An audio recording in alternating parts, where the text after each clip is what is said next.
C'est donc une sensibilisation aux violences intrafamiliales.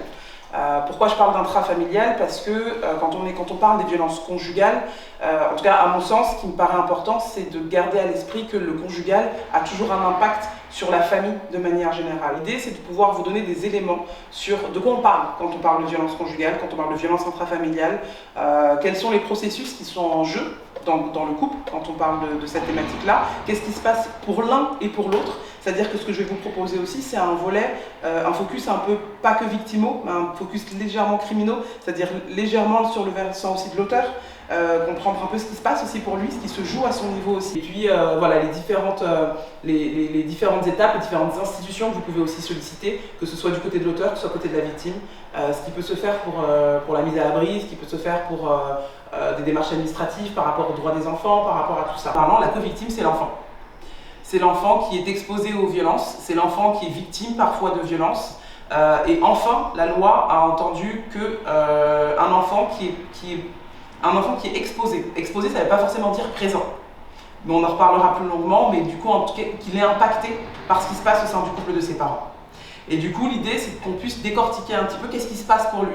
Qu'est-ce qui se passe pour lui en termes de développement psychique, en termes de développement psychomoteur. Et puis, la dernière après-midi, donc demain après-midi, je vous proposerai un peu une mise en situation, c'est-à-dire vraiment la posture du professionnel. Je suis du coup directrice du pôle socio-judiciaire de l'ARS 95 depuis plusieurs années maintenant. Je suis à l'ARS depuis 2010, donc ça va faire 13 ans, ça fait 13 ans. J'ai après une maîtrise de psychologie, je suis conseillère conjugale et familiale. J'ai passé du coup le CAFE Ruisse aussi pour pouvoir être cadre. J'ai un DU de sciences criminelles et je suis coach également, coach professionnel en développement personnel et coach pour les encadrants, pour les postes encadrants.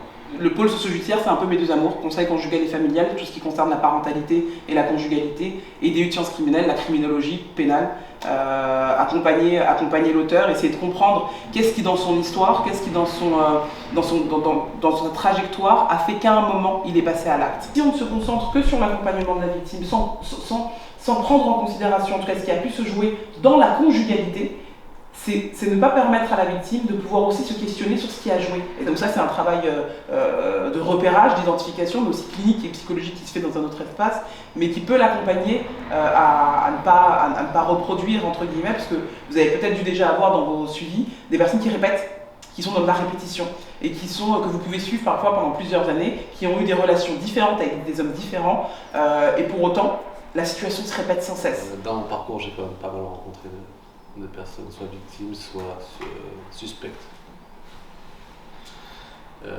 Avant qu'il y ait un jugement, donc des fois ils étaient condamnés, des fois ils ne l'étaient pas.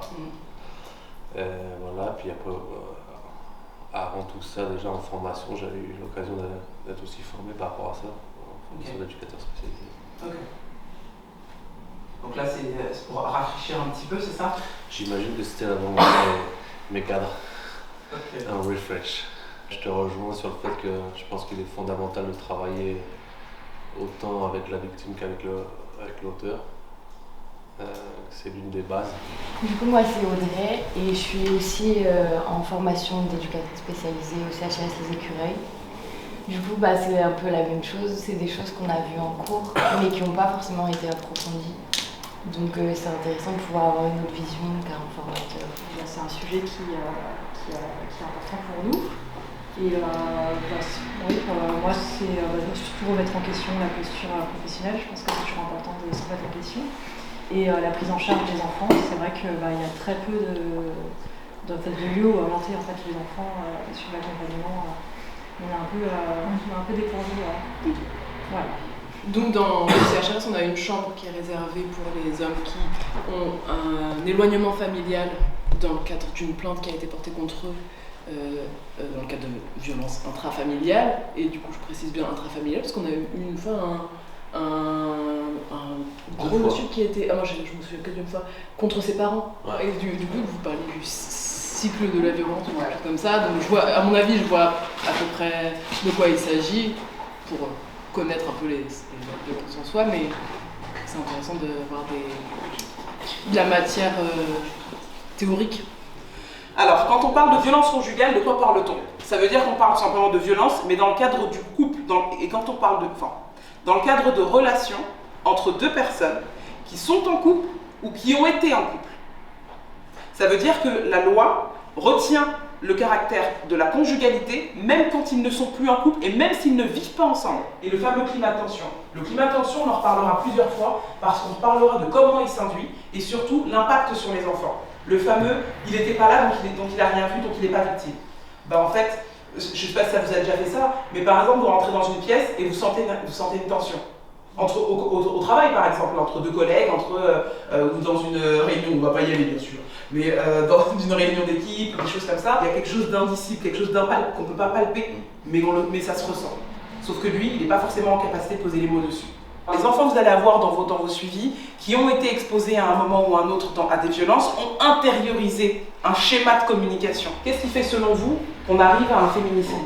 La séparation. Ah oui, l'envie de se séparer. Que dès que l'auteur va sentir que la personne lui échappe, c'est à ce moment-là qu'il peut y avoir un passage à l'acte. Être stéréotypé, avoir été catégorisé, c'est extrêmement dangereux parce que si vous ne sortez pas de là, ça veut dire que clairement, en fait, vous ne pouvez pas être dans l'écoute de l'autre. Vous voyez face à vous quelqu'un, vous voyez une femme qui est voilée, alors c'est important de ne pas se dire bah, elle est voilée, elle est musulmane, elle est soumise.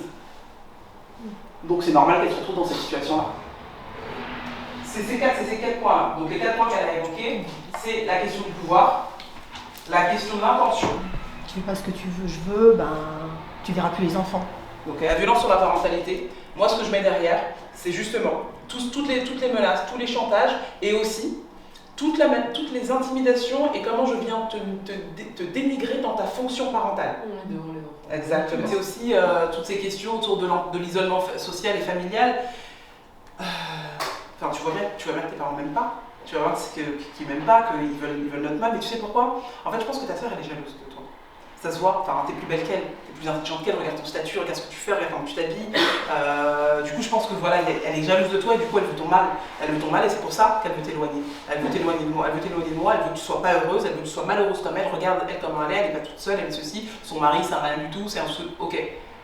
Et ça, je te le répète, pas une fois, pas 2 fois, pas 3 fois, mais un certain nombre de fois, jusqu'à ce que tu l'intègres, jusqu'à ce que tu parviennes à te dire par toi-même, effectivement, vaut mieux que je m'en éloigne. Des petites conversations comme ça, des petites bribes de conversation, qui vont peu à peu commencer à se distiller dans son esprit. Et se dire vraiment, et je fais en sorte, bien sûr, que quand tu rentres, je te fais passer des moments extraordinaires, pour que tu te rendes compte que vraiment les moments qu'on a sont privilégiés, et que ça vaut le coup que tu lâches en boulot. La victime se mettait à renforcer, ça renforçait chez elle la culpabilité en fait, et le fait qu'elle était responsable de ça en fait. Ça peut même renforcer son isolement et même mettre de la distance avec l'accompagnement qu'on peut proposer en fait. Action Logement Service nous a conventionné pour une mission précise. Pourquoi il y a un poste entre Ars 95 et mon âme sœur? C'est pas pour rien. C'est parce que les missions sont différentes. Un abandon, c'est beaucoup plus, et c'est pour ça que j'ai vraiment chacun à sa place professionnellement, c'est beaucoup plus fin que ça. Ça peut être une angoisse de séparation ou une angoisse d'abandon, elle peut naître au moment où on est nourrissant. Vous ne pouvez plus, en tant que victime, déposer une main courante pour des violences conjugales. La loi oblige, dans ce contexte-là uniquement, à ce que ce soit un dépôt de plainte. Parce qu'une main courante ne permet pas de démarrer une procédure judiciaire. Ça veut dire que la personne encourt jusqu'à cette peine-là. Ça ne veut pas dire que si elle est condamnée, elle sera condamnée à 3 ans, plus 45 000 € d'amende.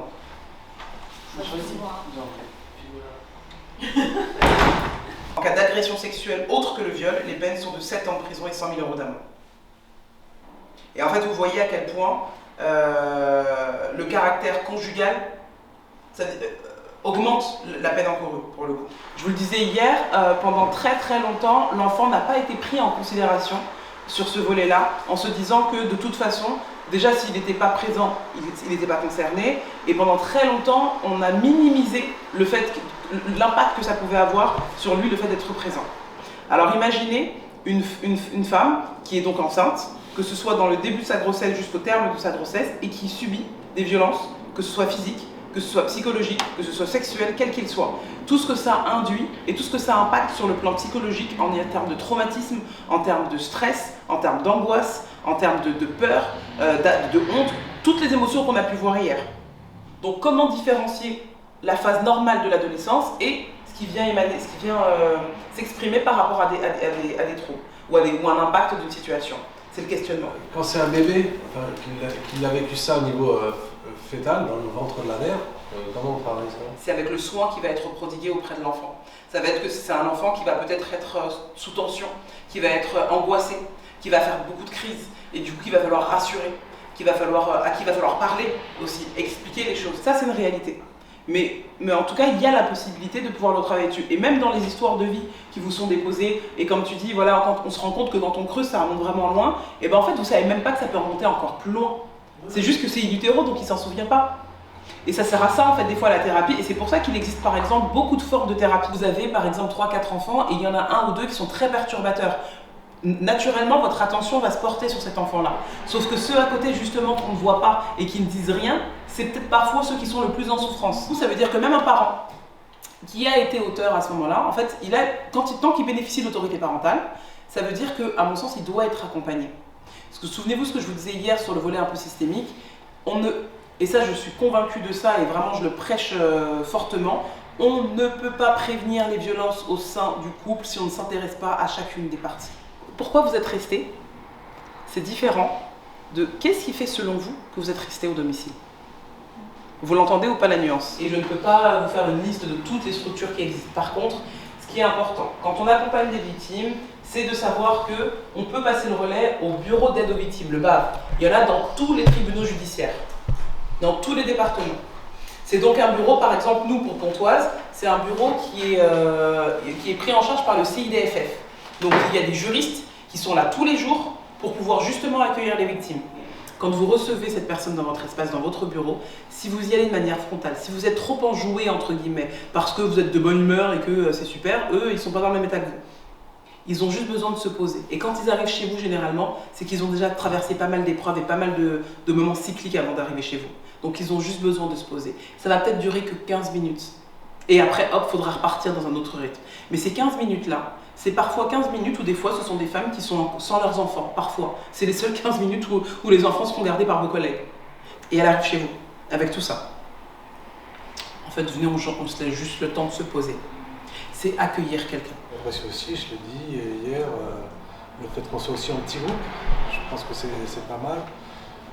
Après, le sujet n'est pas évident non plus parce qu'on est aussi dans l'intime et peut-être que pour certains, ça fait plus ou moins écho à ce que certains peuvent vivre dans leur vie privée. Donc c'est pas évident non plus, ça c'est un exercice en ça où l'exercice n'est pas facile non plus à mener. Et c'est vrai que, comme disait Audrey aussi, j'ai bien aimé les liens entre théorie et pratique. On sent qu'il y a du vécu et une forme de maîtrise quand même du sujet, même si tu l'as dit aussi, on est toujours en apprentissage en fait.